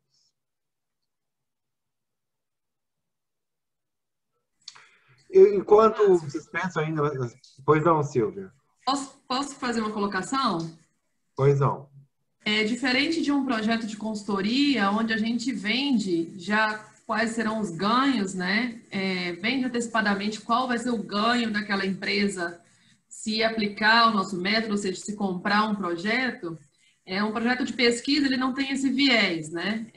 Um projeto de pesquisa, ele tem esse viés acadêmico de aplicar as ferramentas da academia, de disseminar conhecimento, de capacitar servidores. Mas de antemão a gente já sabia que iria ter ganhos. Só não teria ganho se eles já estivessem fazendo a alocação no ponto ótimo. E seria muito improvável, porque é muito difícil você fazer uma alocação na mão com tantas variáveis, né? Tantas variáveis a serem consideradas, tantas restrições a serem consideradas, e você fazer uma alocação já ótima. Mas pode acontecer, não é impossível. Então, aí não teria ganhos diretos de custo de passagem, mas ainda assim, a gente sabe que, aplicando o modelo, eu teria ganhos de tempo de trabalho e retrabalho, que eu estaria evitando de ser feito. Então, o modelo, por exemplo, ele roda em 5 minutos. Claro que eu tenho que alimentar o modelo com dados, mas já fica um default de dados lá. Eu só alimento com PTA, que eu só alimento com a demanda, na verdade. Então, vamos colocar que eu gaste 1 hora para alimentar o modelo, 5 minutos para rodar. Estou gastando aí, vamos colocar 2 horas, no máximo, né? Um processo desse, ele demorava dias para ser concluído, porque ele era feito por uma equipe, repassava para outra equipe, voltava se não desse certo, e ficava naquele vai e vem. E quem que está envolvido nisso são pessoas, é hora disponibilizada aquilo, e hora é dinheiro, né? Então, o que eu quero colocar é que é diferente disso, diferente de uma consultoria que a gente já vende esses ganhos no início, num projeto de pesquisa, quando a gente vai trabalhar, a gente sabe que vai ter ganhos, mas a gente não quantifica inicialmente, tá? Pode até quantificar, mas não é um pré-requisito para que aquele projeto seja aprovado. Ok, muito bom, interessante. E abre oportunidade para a universidade de trabalhar com pesquisa e um resultado que pode ser compartilhado com outras organizações, como está acontecendo aqui agora, né? Claro. Não os detalhes, mas as linhas gerais de como foi feito e tudo, né? Eu teria alguma pergunta, pessoal? Eu teria uma pergunta para o Marco Jorge. Na comparação dos dois sistemas, o brasileiro e com o norte-americano, Marco Jorge está por aí? Estou presente. Sim. Conseguiu mapear resultados brasileiros que a gente está na frente, que a gente consegue melhor do que... Porque geralmente as organizações públicas brasileiras, elas são um pouco rígidas e elas se movem um pouco lento comparado com organizações públicas em outros países, né? Uhum. Mas eu queria saber se temos alguns resultados que são positivos do nosso lado e que mostram que caminhamos bem. Uma das sugestões que a gente colocou lá é a questão de um estudo futuro, comparar os resultados que o DOJ tem obtido em relação esse modelo é utilizado pelo poder americano e pelo poder brasileiro no sentido de avaliar essas empresas, tá? E fazer um comparativo do que eles têm feito em termos de achado. Embora o modelo americano seja de 2019, tá? Ele é mais antigo, tá? Esse é um modelo novo, mas eles já tinham esse modelo desde a década de 70, já utilizam isso com uma praticidade maior, né? E talvez seja por isso que a identificação, a maturidade deles, que vai para processo de trabalho, inclusive o TCU, a gente sabe que o TCU faz esse trabalho hoje em dia, ele não está mais olhando se por acaso você comprou bem ou comprou mal, mas ele está olhando se você tem uma estrutura de controle que te permite fazer, e está muito próximo do trabalho que está sendo feito aqui, né? Se eu consigo olhar para a sua estrutura e se eu enxergo na sua estrutura um controle efetivo, ou simplesmente você tem um conjunto de práticas.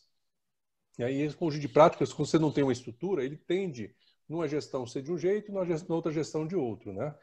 Então o modelo americano está mais focado na estrutura de fato, tá? E aí uma estrutura você tem mais maturidade, você precisa ter mais maturidade. Então, há uma evolução, houve uma evolução. Se a gente pensar sobre a ótica da CGU, que é um órgão novo, já foi um grande mérito eles terem alcançado esse modelo de avaliação, tá? E tende a ser melhorado, né?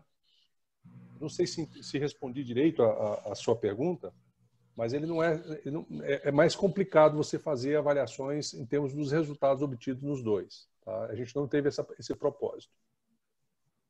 Ok. Obrigado. Alguma pergunta, pessoal? Professor, eu não queria fazer uma pergunta, mas eu queria só fazer uma adenda, porque quando você perguntou para a professora Silvia, né, sobre o futuro, de como poderia ser aplicada a PO, né, como o nosso trabalho foi voltado para análise, a gente coletou, a partir das entrevistas, alguns exemplos, né, que não tinha muito espaço para ser colocado no trabalho, mas de forma, por curiosidade aí, até porque tem muita gente assistindo a gente, eu queria só falar rapidinho, porque, por exemplo, a Polícia Civil, ela teria várias propostas de como aplicar e hoje não é aplicado, entendeu? A gente via na entrevista como alocação de pessoal, que hoje está restrito, tanto que estava previsto o concurso agora para a Polícia Civil, que foi adiado por conta da pandemia, mas é uma decisão difícil que é feita pela Secretaria de Segurança do Distrito Federal, que poderia ser utilizada PO dentro.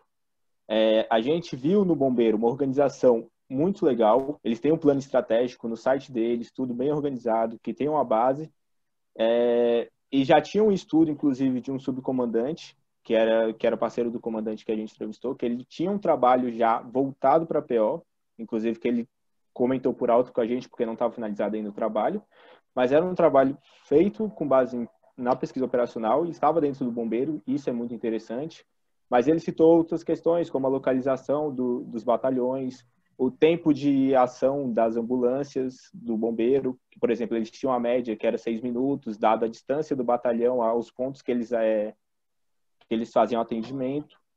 Então, eu acho que isso foi muito importante e que talvez poderia trazer novos estudos, novas aplicabilidades de estudos de caso em cima desses órgãos, principalmente, ou de outros, porque a gente sabe que tem muita coisa onde pode ser aplicada e que hoje não é aplicada e não tem uma explicação plausível para isso, entendeu? Porque se pode e se deve, eu acho que seria importante, entendeu? Mas era só isso, que como o senhor perguntou aí na hora como estava... Não tinha um tempo, né, para correr, eu não quis atrapalhar naquele momento. Ok, Matheus. Matheus, me corrige se eu estiver errado. Me corrige se eu estiver errado, Matheus. As organizações que usam são exceções. Existe um oceano inteiro que pode ser navegado. São exceções, né? Sim. Então, a Andrea também, que atua numa organização gigantesca, se puder comentar também. Mas, Matheus, me corrija se eu estiver errado. Calma aí, eu não entendi, professor. Quer dizer, eu estou dizendo que as organizações que empregam pesquisa operacional de uma maneira mais avançada, de maneira a utilizar os resultados, são exceções, são pouquíssimas. Sim. Os casos que você encontrou. Esse que é o grande resultado da sua pesquisa. Exatamente. Né? É muito pouco abordado. E as que abordam, a gente não tem tanto conhecimento como a gente deveria. Se a gente soubesse, e principalmente os servidores como um todo soubessem como é aplicado, eles trariam resultados muito, muito melhores para a administração pública como um todo. Exatamente isso, professor. Isso que o Matheus está falando, que a professora Silvia falou, é exatamente isso. A gente não conhece o que a pesquisa operacional pode trazer de bom para a gente, né? Em primeiro momento parece uma coisa complicada, são modelos matemáticos, né, fórmulas, mas na verdade é uma técnica, né? É uma ferramenta que pode trazer muitos benefícios. Então, assim, esse trabalho que eu comecei a fazer, né, em 2019, estou finalizando agora, foi justamente em conversa, né, durante o desenvolvimento desse projeto do CIGELOG, em conversa com as pessoas, eu percebi, poxa, mas esse problema, essa necessidade é uma objeção de pesquisa operacional no transporte, então, por que não avançar nesse caminho? Então, a gente, inclusive, constituiu um grupo de pesquisa, né, só para falar desse assunto para esse sistema. A gente quer um sistema moderno que tenha roteirização. Mas é difícil, o algoritmo é isso, né? Mas não importa, eu acho que a gente tem capacidade para tal. Como eu falei, o Exército Brasileiro ele tem particularidades, né, restrições, que vai fazer com que esse modelo realmente a gente tem que estudar bastante, mas não é impossível. Então, eu penso que o meu objetivo com o trabalho foi atingido, que foi iniciar essa aplicação da pesquisa operacional dentro de uma instituição pública e dentro de um sistema que se propõe a fazer a nova logística militar terrestre, não é pouca coisa. Então, eu acho que a gente pode e deve ousar, né? Sair da planilha, né? A gente pode mais que isso, eu acredito. Ok. Professora Zigrid levantou a mão. Pois é, eu não queria fazer uma pergunta, queria fazer um convite, na verdade. Primeiro, parabenizar todas as apresentações, eu fiquei muito feliz, muito satisfeita de participar dessa sessão. Os métodos quantitativos não são a minha fortaleza, né, mas eu sempre gosto de participar e aprender e acompanhar também. E eu fico...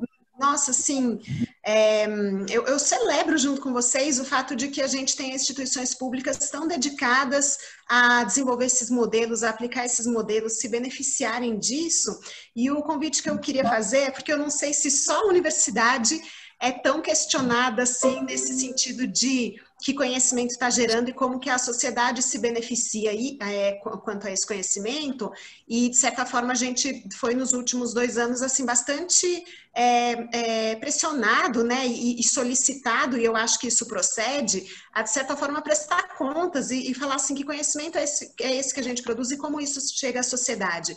Mas não é só a universidade pública que usa esses recursos públicos, né? Todas essas instituições, elas usam recursos públicos e devem à sociedade uma maneira eficiente de gestão, devem à sociedade o autodesenvolvimento, né? Criar esses processos mais eficientes, mais eficazes, para entregar melhor os benefícios que se propõem, né? E cumprir as suas missões.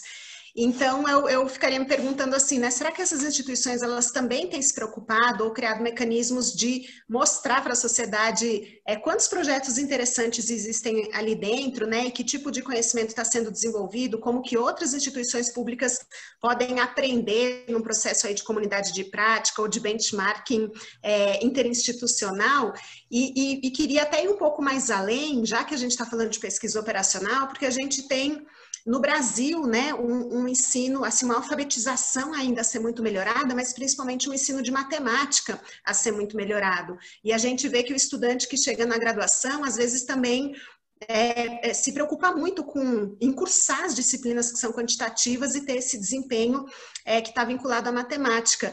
E às vezes fico pensando assim, né, olha, se a gente pudesse muito antes compreender qual a importância da matemática para resolver tantos problemas significativos, né, para dar esse retorno social de uma maneira tão impactante, talvez a gente azeitasse aí todo um processo, né, desde que começa lá no ensino fundamental, talvez de se pensar para que serve a matemática, até a instituição poder prestar contas, dizer, olha, a gente usa esses modelos e dessa forma estamos nos tornando mais eficientes, e isso é algo que precisa ser comunicado a um stakeholder que é a sociedade que está pagando por esses serviços, né? Então, enfim, assim, não sei se existem algumas iniciativas já nesse sentido nessas instituições, seria uma pergunta a todos, não precisam responder também, mas assim, mais compartilhar uma reflexão e convidar a que se estruturem, né, com o tempo, da mesma forma como a gente na universidade está estruturando alguns processos de transparência, de accountability. No nosso curso a gente teve o retrato acadêmico, né, que é uma avaliação dos serviços que a gente presta à sociedade, fazer esse convite ou conhecer esses processos caso eles já existam. Parabéns de novo a todos, gostei muito da sessão. Tá bem. Se vocês quiserem responder, professora Zigrid, ou comentar.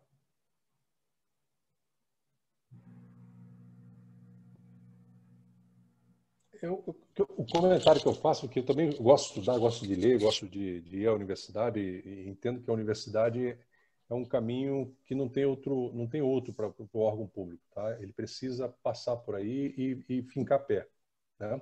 Nós vamos falar sobre inteligência artificial, a gente vai ver a importância que é, tá, esse mecanismo, tá? A proximidade da universidade também com o setor público, e eu sei que vocês têm feito isso, ela também é importante. Ela tem que ser um processo de união nesse sentido, né? Então, é óbvio que no dia a dia o órgão público é cobrado pelo resultado que às vezes você tenta traduzir algumas ideias dentro do órgão público e tem uma resistência, porque no dia a dia a pessoa é cobrada por aquele processo que ele, porventura, ele tem que julgar. Ele não é pela melhoria. A melhoria passa a ser um processo muito demorado. Acontece, mas é demorado. E o órgão precisa ter dinheiro. Por exemplo, o STJ é um órgão que tem bastante dinheiro, tem bastante recurso, o que facilita ele introduzir inovação. Mas essa não é a realidade do órgão público em geral no Brasil. Tá? Então, acho que é um belíssimo convite, tá? Essa aproximação. E ela tem que ser feita aos poucos mesmo, tem que ser feita paulatinamente. Quem sabe a gente consiga unir essas forças e melhorar o serviço público, né? Muitas vezes você diz, por que eu estou no serviço público? Eu estou ali porque eu quero trazer novidade, eu quero trazer alguma coisa que faça sentido, né, para melhorar. Ok?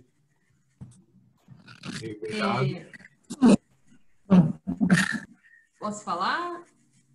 Pois não, por favor, professora, está aberto. Professora Zigrid, também achei um excelente convite.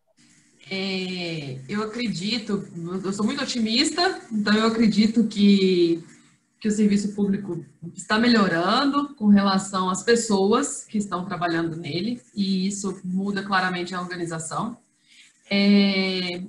Eu tenho visto com o tempo, como eu já disse na minha apresentação, uma boa vontade nos servidores cada vez maiores. Eu percebo que as equipes, elas querem mudar, elas querem fazer o melhor, elas querem sair daquela zona de conforto, elas querem aplicar ferramentas da academia, elas querem aplicar o que estão sendo utilizados nas empresas privadas. Eu vejo isso na fala de muitos servidores, e isso me motiva muito, isso me deixa muito feliz, e isso me deixa muito otimista. Então, eu acho que esse caminho da proximidade da academia com o serviço público, ele vai crescer, é a minha visão, e as pessoas que são aquelas que não querem sair da zona de conforto, que são as barreiras que a gente vê quando a gente vai aplicar qualquer metodologia nova, qualquer ferramenta nova no serviço público, eu acredito que elas vão ser a minoria e vão ser ultrapassadas. A gente vai conseguir romper essas barreiras. E com relação ao ensino escolar, né, de infantil, eu também sou otimista. Eu acho que eu vejo, hoje eles já estão tendo a disciplina que é educação financeira, né? E eu vejo o quanto é importante essa disciplina desde os pequenininhos. Eu pratico isso em casa com o meu pequeno aqui, eu já faço, chega a ser engraçado. Eu compro uma coisa e falo, ó, sabe isso daí? Isso daí dá para comprar um carrinho do Blazer, essa pasta de dente, dá para comprar não sei o quê, mamãe trabalhou. Aí eu fico fazendo essas questões, que eu falo, gente, a pessoa não pode ser alienada de chegar com 15, 16 anos, não ter noção do que é o dinheiro, ter noção do que é um trabalho, e depois, enfim, vai trabalhar, né, se cai num serviço público, eu acredito que até lá já não vai estar mais assim, mas não tem noção do que é aquele dinheiro que está sendo empregado na mão de obra dele, né? Mas eu sou bastante otimista. Acho que tudo tende a melhorar e as organizações públicas se aproximarem cada vez mais das privadas. E até... Né, Ok. Eu só não vou deixar passar em branco algo que foi dito na apresentação da professora Zigrid. Nós temos o nosso público de universitário, de estudante da Universidade de Brasília, estudantes de outras universidades também. Todos os estagiários que participaram do projeto de pesquisa operacional foram empregados, né? Então, olha bem, um trabalho especializado que requer um conhecimento, aplicação desse conhecimento. Não foi fácil, com certeza, aprender, passar pelo treinamento, usar o Lingo, aprender a modelagem matemática, quebrar a cabeça com o modelo, ajustar o modelo, lidar com o cliente, trazer resultado para o cliente, né? E foram empregados. Então, vão ser empregados com crise, ou com crise muito pior do que essa, vão ser empregados. Por quê? A racionalização e a redução de custos para uma organização, ela é muito bem vista. Então, não tem dúvida nenhuma,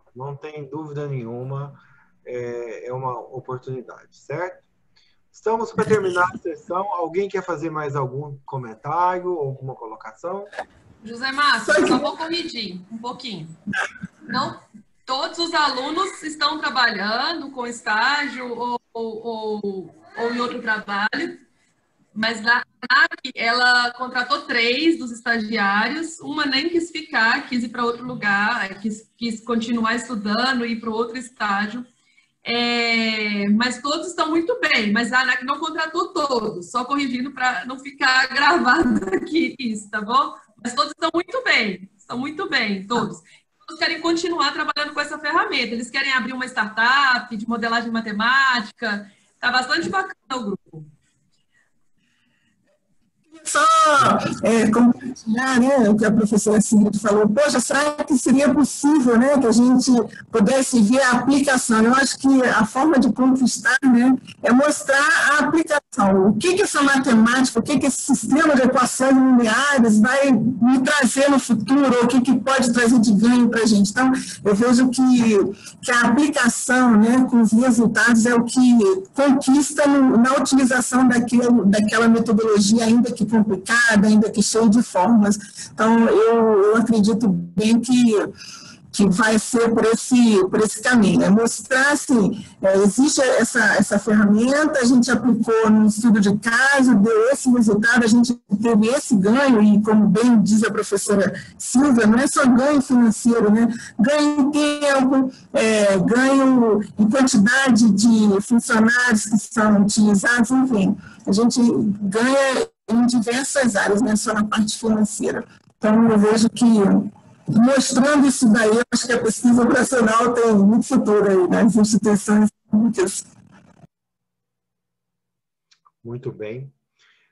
Pessoal, eu gostaria muito de agradecer a sessão de todos. Tivemos uma excelente sessão. Está registrado. Esse registro é permanente, né? Vai ser compartilhado essa sessão. Os trabalhos depois vão ser compartilhados, os trabalhos que foram submetidos, nós vamos transformar esse trabalho em anais que vão ser publicados. Essa é a memória permanente dessa contribuição que foi feita. Gostaria muito de agradecer ao Paulo César e à Isabela, que coordenaram tão bem a sessão, a Isabela Masson e o Paulo César. Ainda estão por aí? Claro que sim, né? Então, aqui, professor. Obrigado. Obrigado, Paulo. E tivemos um incidente, mas foi resolvido rapidamente, todo mundo viu. E agradeço bastante. Espero contar com a participação de vocês no GOOP 2021, certo? E temos uma agenda que não tem fim, não tem fim mesmo, que é buscar eficiência nas organizações públicas, né? O Brasil precisa dessa agenda nas operações e projetos das organizações públicas. Vou encerrar, então. Alguém quer fazer algum comentário? Quer compartilhar uma última ideia?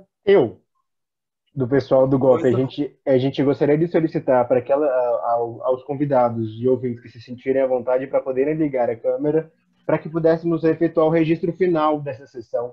Se não se sentirem à vontade, ou aqueles que se sentirem à vontade, a gente agradeceria imensamente.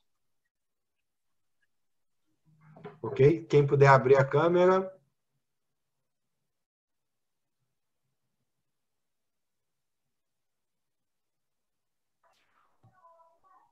Então, eu acho que todo mundo que queria abrir a câmera já abriu. Vou tirar, então, agora em 3, 2, 1. Foi. Muitíssimo obrigado, pessoal, por tudo. Tenham todos um bom resto de dia. Até mais. Ok, pessoal. Lembrando que temos uma sessão às 19 horas. Inteligência de máquina em organizações públicas. Então, todos convidados a participarem também. Muito obrigado. Obrigado, boa noite.